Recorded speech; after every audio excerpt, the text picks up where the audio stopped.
Samuel 12. Samuel said to all of Israel, I have listened to everything you said to me, and have set a king over you. Now you have a king as your leader. As for me, I am old and gray, and my sons are here with you. I have been your leader from my youth until this day. Here I stand, testify against me in the presence of the Lord, and take his anointed, whose ox I have taken, whose donkey I have taken. Whom have I cheated? Whom have I oppressed? From those whose hands have I accepted a bribe to make me shut my eyes? If I have done any of these things, I will make it right. You have not cheated or oppressed us, they replied. You have not taken anything from anyone's hand. Samuel said to them, The Lord is witness against you, and also his anointed is witness this day, that you have not found anything in my hand. He is witness, they said. Then Samuel said to the people, Is it the Lord who appointed Moses and Aaron and brought your ancestors up out of Egypt? Now then, stand here, because I am going to confront you with evidence before the Lord as to all the righteous acts performed by the Lord for you and your ancestors.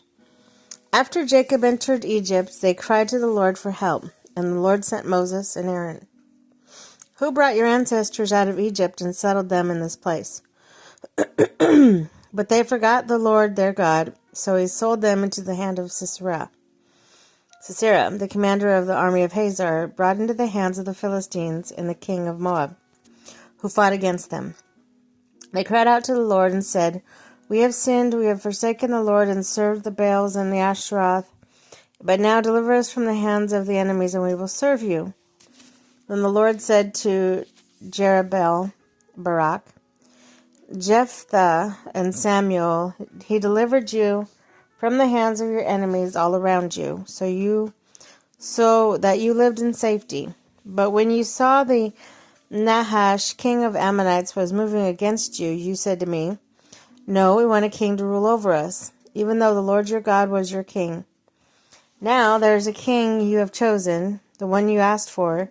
See, the Lord has set a king over you.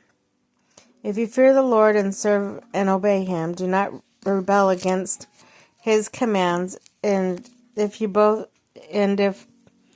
both you and the king who reigns over you follow the Lord your God, good. But if you do not obey the Lord and you rebel against his commands, his hand will be against you, as it was against your ancestors. Now then, stand still and see this great thing the Lord is about to do before your eyes.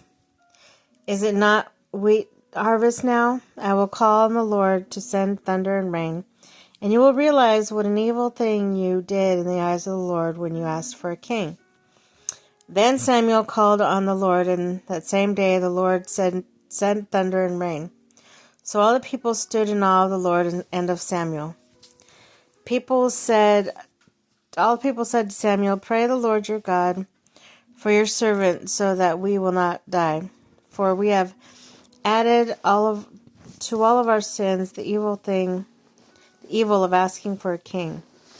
Do not be afraid, Samuel replied. You have done all this evil, yet do not turn away from the Lord, but serve the Lord with all your heart. Do not turn away after useless idols. They can do you no good, nor can they rescue you, because they are useless. For the sake of the great name of the Lord will not reject his people, because the Lord was pleased to make you his own.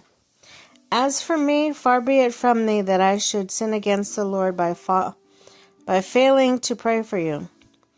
And I will teach you the way that is good and right. But be sure to fear the Lord and serve him faithfully with all your heart. Consider what great things he has done for you.